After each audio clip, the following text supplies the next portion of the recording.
Welcome to the series of real-time operating system lectures. I am Dr. Swapnili Karmore.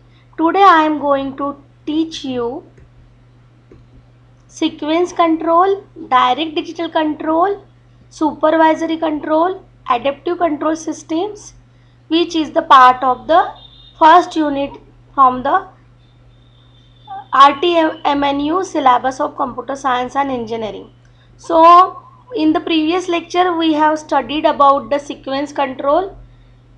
Sequence control contains the operation which are in the sequence manner. Here the procedure is given and we have to convert or we have to develop program for such type of devices where the control need to pass sequentially. Such type of system is known as sequence control. So this type of real-time systems are also available, and where there is a need to perform the operation sequence manner, that time the sequence control system is used. The another type of control used in the development of real-time operating system is known as direct digital control. Here the computer is in feedback loop of the system. Here it is given. It is a critical component in terms of reliability of the system. In the event of failure of a computer, the system remain in a safe condition, and the advantage of this direct digital control over analog is what?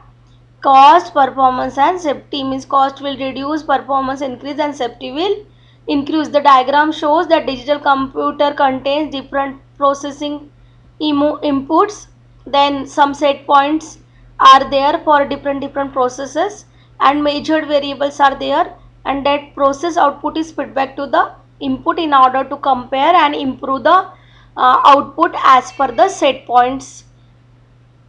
Then the another type of control present is known as supervisory control.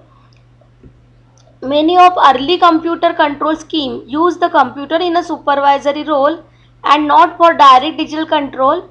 The main reason for this were the computer were not always very reliable, and caution dictated that the plant should still be able to run in the event of computer failure. We know that in the case of real-time system, there are huge plants are there where it is not possible for human being to survive and to perform operation, where there is a need to use some real time system with the help of which we can manage and monitor the operation. So there it is not tolerate that the system will be fail and the particular operation is not performing in a good manner.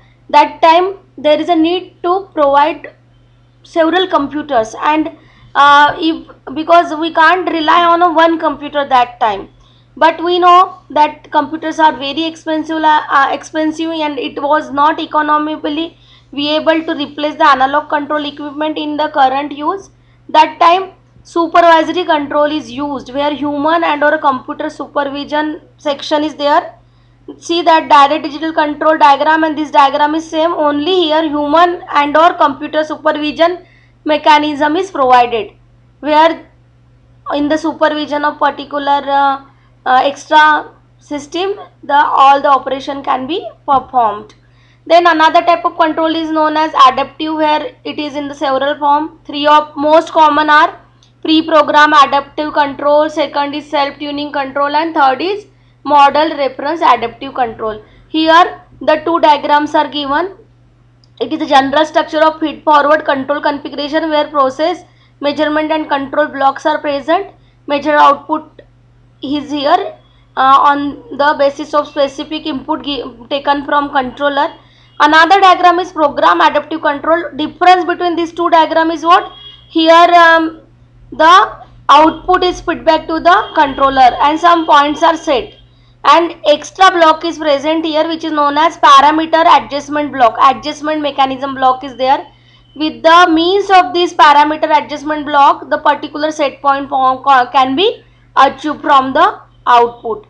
Another popular type of control mechanism is centralized computer system. Here the diagram is given.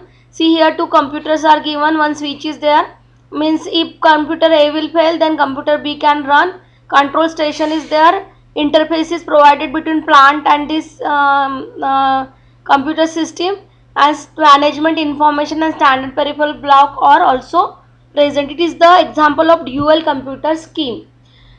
Most of the 1960s computer control system implied the use of one central computer for the control of the whole plant. The reason for this was largely financial. Computers were expensive. In 1970, the cost of computer hardware had reduced to such an extent that it became feasible to consider the use of dual computer system like this. Okay. The continued reduction of the cost of hardware and the development of the microprocessor has made multi-computer system feasible. This fall into again two types. First is known as hierarchical, where tasks are divided according to function. For example, one computer performing direct digital control, and another example is known as distributed system, where many computers are connected to perform a similar task in a similar. Then another type of computer system is known as multi-computer system. Here in the case of multi-computer system, several computers can be configured for real-time computer control application, and this include dual computer system to increase reliability and distributed and hierarchical configuration. Again, as like the supervisor centralized computer system, this multi-computer system also having two parts. First is known as hierarchical and second is known as distributed. Now another type of control is what? Hierarchical decision making. See that here extra decision maker block is present, where it is responsible to take commands and to provide the information, and the hierarchical drawing is given, where it is drawn against the scale of decision time scale, long and short. Top level single decision center is present here, then intermediate and bottom level. So this is the hierarchical decision making plan.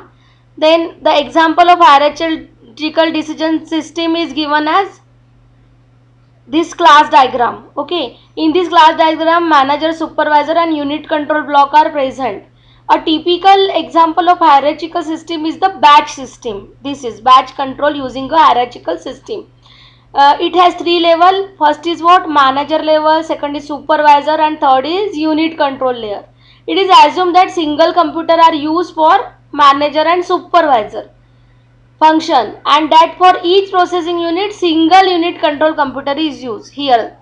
Okay, so this is a popular example which is used in the case of hierarchical designing making. Another diagram is a diagram of the batch control software, where number of versions are given, recipe 1 to recipe n, and operation as per the task is there. We can take example of the microwave oven here, that if we will purchase the auto cook menu microwave oven, there is a 135 to 140 menu processes are already stored into that particular microwave oven, and as per our requirement we can select it. Okay, so then another type of system is known as distributed. Here microcomputers are connected in a level 1, where measurement actuation takes place. Then level 2, level 3, level 4, level 5, a serial highway is provided. It is the example of distributed and hierarchical system. Basically it is used in a networking environment. In a real-time system, consider each unit is carrying out essential similar tasks to all the other units. In the event of failure or overloading of a particular unit, all or some of the work can be transferred to other unit. What are the advantage? Sharing of tasks between microcontrollers. Okay, then more flexible than using one microcontroller. Third is what? Failure of a unit will cause less disruption. And fourth is it is easier to make changes. And fifth is linking by serial highway mean that the computer unit can be widely dispersed. The next topic is the essence of model building. A model is a thoughtful simplification of a reality. Model क्या है कि we can define model like a model is a thoughtful simplification of a reality with the objective of explaining a chosen property of a reality that is relevant for a particular purpose. For example, if I will design a program, and instead of explaining that program, if I will explain the flow chart, it is very easy to an opponent or another person who haven't any technical knowledge about that to understand what is the process is, how the particular output will be obtained and how the thing will be shown in front of us. So model is a very important part. Model building is a easy way with the help of which particular systems can be developed, or we can say before developing it is an intermediate stage where all the things or concept can be cleared. A model is a thoughtful simplification of a reality with the objective of explaining a chosen property of reality that is relevant for a particular purpose. At the start of any modeling activity, a clear purpose of model must be established. We can take example that the purpose of a model of behavior of a real-time system is to provide answer to the question at what point in real time will be computer system produce what kind of output.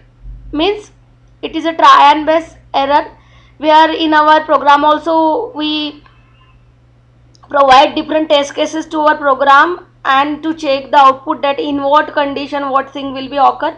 If our computer system on chip with a billion transistor, then we must find a hierarchy of behavior model to meet our purpose.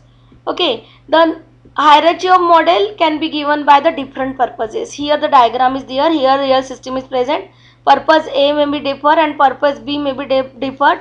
The different abstraction levels are provided for different purposes. Here example is what? Two hierarchy of model that are introduced to serve two purposes. Then a purpose A could refer to a hierarchy of behavior model, while purpose B could refer to a hierarchy of dependability model of the same real system. At the top of each hierarchy, it is stated purpose, that is the question that must be answered, and the different level of hierarchy are introduced to support a stepwise improvement of the stated question considering more detail. At the low end of the hierarchy, it is the real system.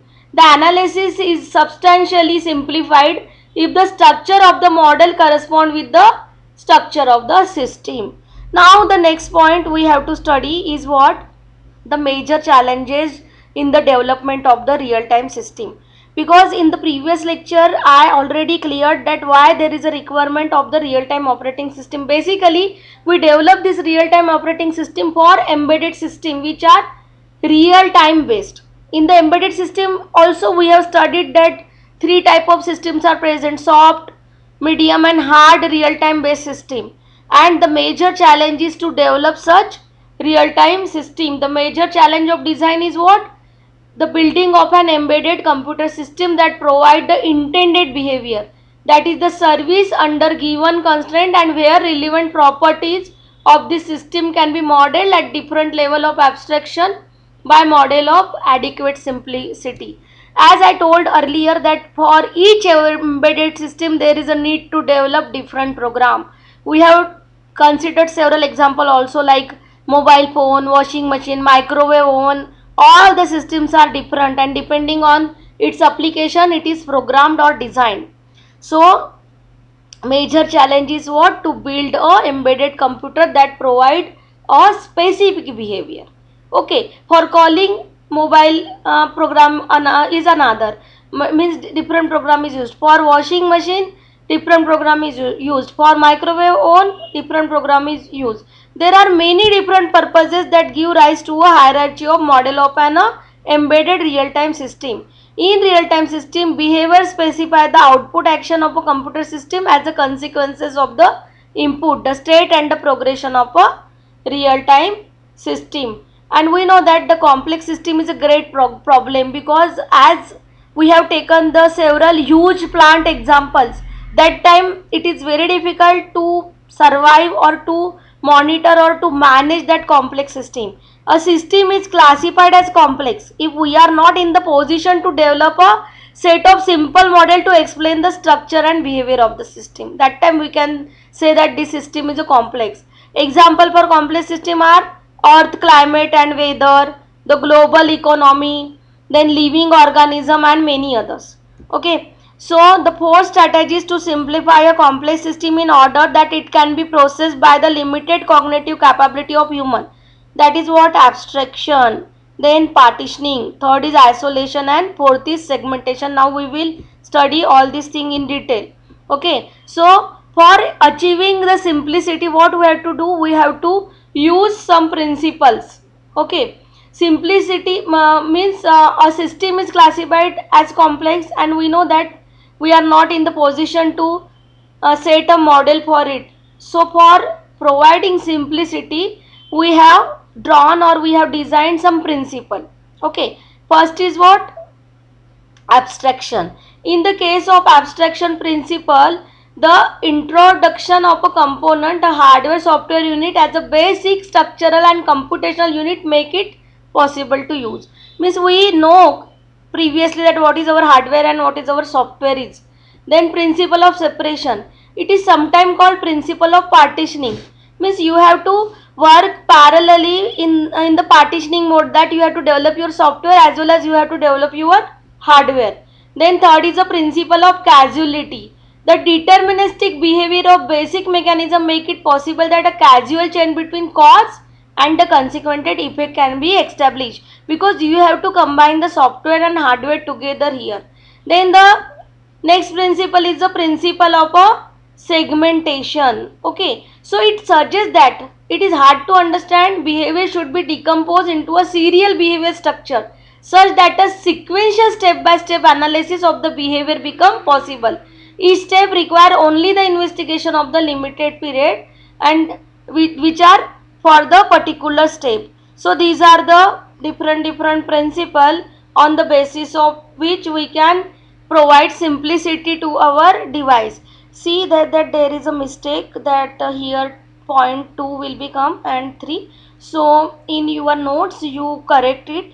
Okay, then the another principle, it is known as principle of independence. Okay, so in the case of principal independence, what happens? It suggests that the interdependence of architectural unit should be reduced to the necessary minimum that is required by the application. Then principle of observability. Here what happens? It suggests method to observe the external behavior of any component without a probe effect. And then principle of a consistent time, because timeline is very much important in the development of real-time system.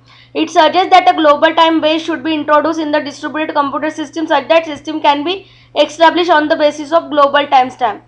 Means we can't say that ki we are using the Kolkata region and we are using the Maharashtra region. As we have to import your system to the all over the world, then you have to use the standardized time cycle for the thing. Here also there is you have to change the point like 5, 6 and 7.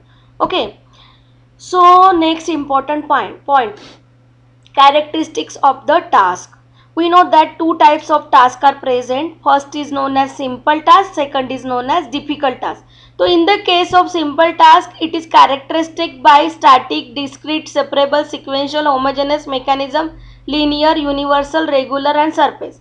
And for the difficult task, it is characteristic as dynamic, then continuous, then non-separable, simultaneous, heterogeneous, organism, non-linear, conditional, irregular and deep. How to remember all this? So you can remember like S D S square H M L U R S, here D C N S H O N C R D. Okay, so you have to differentiate it on the basis of this point. Why I have given such differentiation? Because this question every time asked in the examination, that characteristics of simple versus difficult task. There may be question like perform comparative analysis of the task depending on its characteristics. Okay, so you have to start like this. On the in the case of simple task, the property of task do not change over time, it is statics. In the case of difficult task, the property of task are time dependent, it is dynamic. In the case of simple task, the variable that characteristic the task can only take value from discrete state, it is discrete. Okay. In the case of difficult task, the domain of the variable is continuous. It is discrete, it is continuous. Then it is separable, it is non-separable. Separable means what? Different sub-tasks are nearly independent. There is only a weak interaction among tasks. And here, different sub-tasks are highly interactive. You can't separate it. It is difficult to isolate the behavior of a single task. Then third is what? Sequential. So sequential behavior can be understood by a sequential step-by-step analysis. But here simultaneous. Simultaneous means what? Many concurrent processes interact in generating visible behavior. Step-by-step analysis is very much difficult. Then in the case of simple task, it is homogeneous. Homogeneous means what? Component, explanatory scheme and representation are alike. Here it is, in the case of difficult task, it is heterogeneous. Many different component, exclamatory scheme and representation are present. Then mechanism, cause and effect relation dominate. Here organism, behavior characteristic by multitude of feedback mechanism. Then it is of linear type, functional relationship are linear. Here functional relationship are non-linear. Then it is universal, it is conditional. Universal mean explanatory principle do not depend on context. Conditional mean explanatory principle are context dependent. Then it is regular, domain characteristic by higher regular of principle and rule. It is irregular. Irregular means what? Many different context dependent rule. Then last is the surface.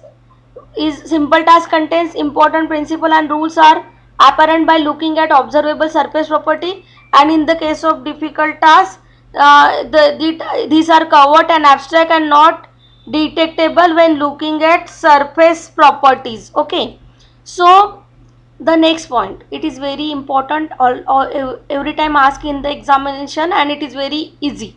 What are the taxonomies of real time system? On the basis of its state, it is divided into static and dynamic. On the basis of nature, it is divided into soft and hard. Then again on the basis of time, it is divided into periodic and aperiodic. Periodic is again divided into single rate and multi rate. Aperiodic is bounded arrival interval and unbounded. Then taxonomy of the real-time system is given in this diagram, where static dynamic are interconnected with each other, and this is based on the type and this is based on its characteristics. Then first, static taxonomy. Here task arrival time can be predicted. Static compile time analysis is possible. It allows good or resource uses, low idle time for procedure. Task arrival time can be predicted. As it is static, we know that when the task will be arrive and how much time will be required for that. That's why it is known as static. Then taxonomy dynamic. Here arrival time are unpredictable. We can take example of the weather forecasting system, where you can't predict that when there will be rainy season or atmospheric condition. So static compile time analysis possible only for simple cases but not for the critical one. Then processor utilization decreases dramatically. Means sometime processors utilization will be increased, sometime decrease, you can't predict it. In many real systems this is very difficult to handle, and we must avoid our simplifying assumptions. We can assume that all tasks are independent when they is unlikely occur in the case of dynamic. Now soft real time, all these things are explained in our previous lectures. Okay, it allows more slack in the implementation. Timing may be suboptimal without being incorrect. You can't take risk. When there is a soft real time system, you have to use the soft deadline. When it is the when means you have to perform your operation in a specified duration, but if you will miss the time interval, there is no problem or there is no harm. You can perform it after. So problem formulation can be much more complicated than a hard real time. Then two common and uncommon way of handling non-trivial soft real time system requirement or what? Set somewhat loose hard timing constraint, informal design testing, formulate as an optimization. All this topic is already explained you in a previous lecture. Soft real time system are those system where missing deadline will not create serious problems. For example, I am sending you mail, and if that mail will arrive your destination at tomorrow, so there is no such more problem will occur. Okay, but sometime it may be if the thing is important, but I can use the another mechanism. Then taxonomy hard real time. Here real time is very much important. You can't miss the deadline. So if you will miss the deadline, it creates difficult problem. We can take example of missile launcher. We can take example of railroad signaling. If the railroad will not give proper signal, then there is a severe accident will be occurring there, and it will harmful for the human being lives. Sometimes constraints are inflexible in the case of hard real time, and it simplifies problem formation. Now periodic. Periodic means each task or group of tasks execute repeatedly with a particular period. We can take example of our clock. Okay, it allows some static analysis to technique to be used. It matches characteristic of many real problem. It is possible to have task with deadline smaller, equal or greater than period. The latter are difficult to handle multiple concurrent tasks, instance or occurrence. In the case of periodic, all the systems where there is a requirement of measuring the thing periodically will come in this section. Then in the periodic, single rate is there, one period in the system, simple but inflexible, used in implementing a lot of wireless sensor network. Then multi-rate means what? Multiple periods available, should be harmonic to simplify system design. Then they are also sporadic, asynchronous or reactive. It creates a dynamic situation. Bounded arrival time interval are easy to handle. Unbounded arrival interval time are possible to handle with resource constraint system in the case of periodic case. Okay, all these things are already explained in the previous lecture, but if you want, in the future I will explain you in detail. Okay, so on the basis of this, if you have any problem, you can ask. Okay, so this is the first lecture, uh, first first unit portion. The example of this type of system is adaptive cruise control. Adaptive cruise control is used to provide the guidance to the ship, that for see that set speed indicator there, vehicle speed indicator are there, vehicle speed sensor are there, brake mechanism is there, means for navigation of ship, guidance system is there, which is known as adaptive cruise control. Here this adaptive cruise control can be explained by demo video, I will show you later. Control system contains hard real time, because we can't take risk here, because several people will be present in that ship. So any of misinformation or mistake will create a great problem to the passengers. It is multi-rate periodic operation. Camera, GPS are present there. Low speed mode for rush hour traffic is provided. Okay, so these are all related to the control system. Now we have to study the data acquisition and signal processing system. The example of such data acquisition and signal processing system are what? Video capturing. Day to day life we use our camera or whatever, means I am sending you video, and for this I have to use particular tool, so it is video capturing. It is a data acquisition and signal processing system. For example, I am recording my video and I am sending to your destination, so via internet I have to send it. Then digital filtering means whenever you if you have to perform some music related audios also, then you have to perform digital filtering there to remove the noise. Then video and voice compression decompression also comes in this data acquisition and signal processing system.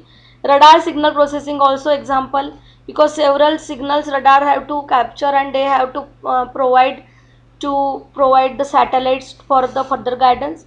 Here response time range from a few millisecond to a few seconds.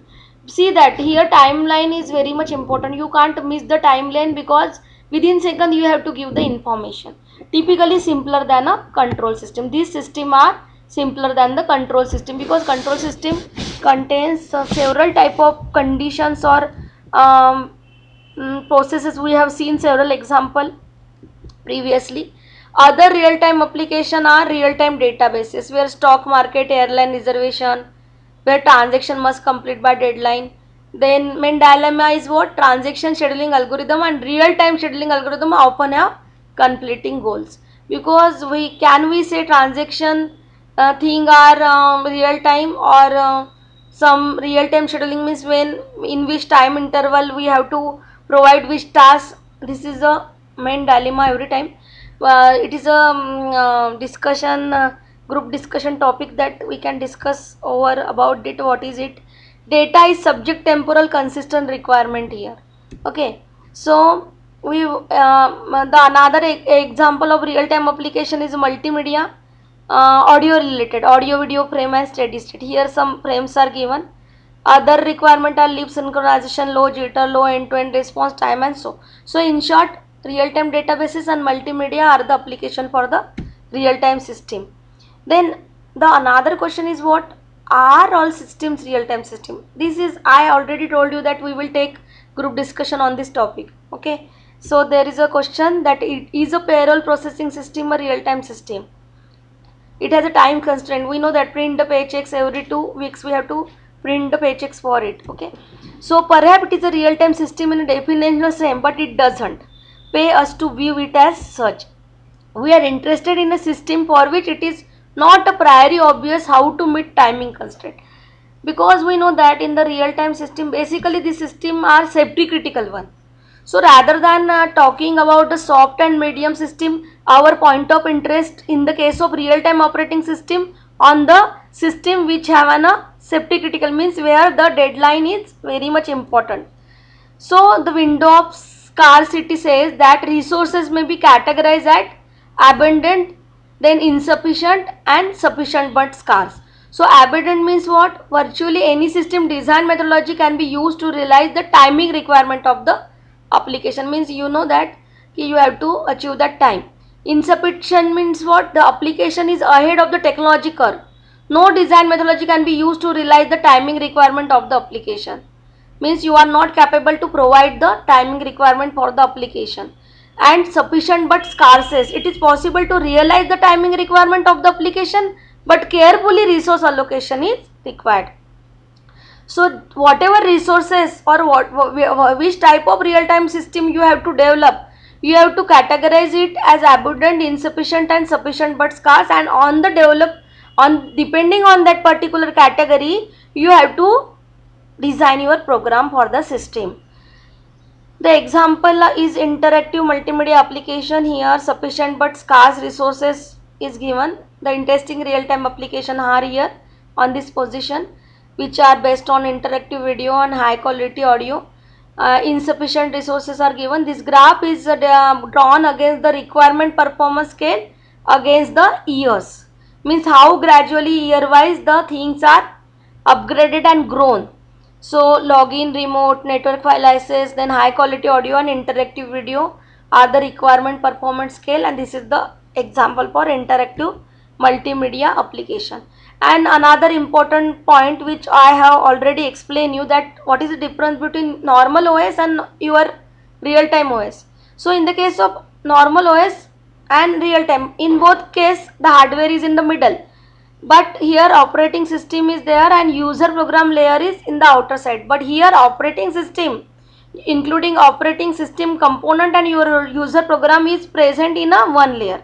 So in the case of this, when system call occurs and I have to contact with kernel for providing service to that program, I have to go through middlewares, hardware and all. But in the case of real time operating system, as it is developed for only for a specific application, so there is no need to go through middleware and hardware requirement and all the things. Here you directly that system call can contact with the kernel and provide service to the operation. So this is the typically embedded configuration, and this is the OS configuration. In the case of such embedded configuration, we have to develop the real time operating system based on the particular application's requirement. Okay, so what is important in real time? Metrics for real time systems which differ from that for time sharing system. So what is important in real time system? Capacity, responsiveness and overload, because on these 3 points this time sharing system and real time system can be divided. Here capacity and time sharing, high throughput. Capacity and real time system, schedulability is required. Then this, in the case of responsiveness, time sharing system contains fast average response. For real time system it ensured worst case response. In the case of overload, fairness is required in the time share system, and in the case of overload for real time system, stability is required. So thank you very much. If you have any difficulty, you drop message in the comment box or you ask in my personal mail. Have a nice day, have a good day. Watch the video then, and if you have any difficulty please inform me. Thank you very much.